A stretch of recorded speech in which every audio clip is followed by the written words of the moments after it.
We want everyone to get as much money as possible, and we know once they're here, like, it's right back to business. It's right back to doing what we do, and there's a reason those guys got paid. It's because of what they do on the field. It's because of their character. It's how hard they work, and you got to be one of those type of guys to be a part of this group. And I think our front office knows that. We know that.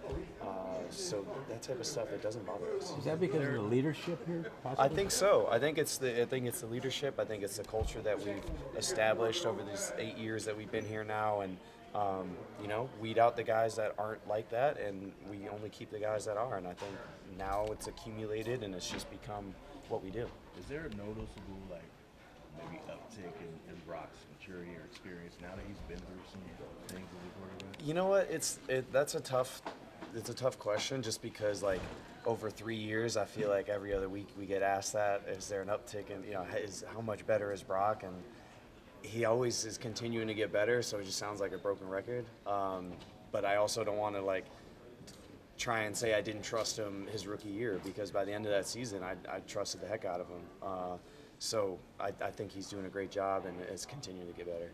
Hey, you said get better. How much better can this offense and Brock and all of these, pieces get together? Yeah. I mean, obviously, you guys have been the standard pretty much offensively and defensively the past few years. But when you look at this year, you're losing your reigning offensive player of the year in this game today. Right. Mason steps in and does a heck of a job. You had all the holdouts this offseason. Just so much stuff going on. And you guys still come out and put over 30 points under a very good Jets defensive team. Yeah. So my question is, is there even a ceiling for this offense? And how far can you guys Well, go? no, I mean, I like to think there is no ceiling, but I think we get better by finishing and scoring more touchdowns. I mean, we kicked 6 field goals today, and I don't know if I've been a part of that in a long time.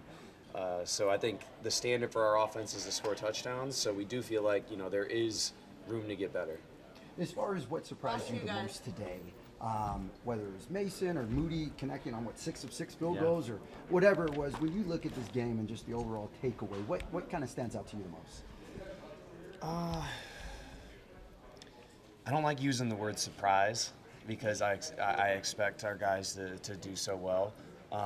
But I was definitely just happy with the maturity of this team, like you said, with all what people perceive as distractions and noise, and for us to go out there and show that it really didn't bother us. And I felt like we did a really good job on offense of just being physical and just kind of establishing our dominance there on the offensive line, and I always love to see that.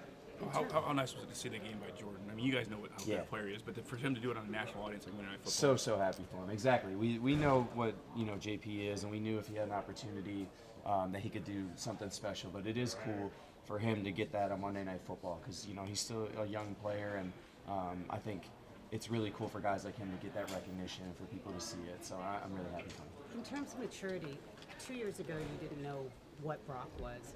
Last year you didn't know how his arm was going to hold up. Yeah. What's the Brock of this year? I mean, is he just now the man? Or? Yeah.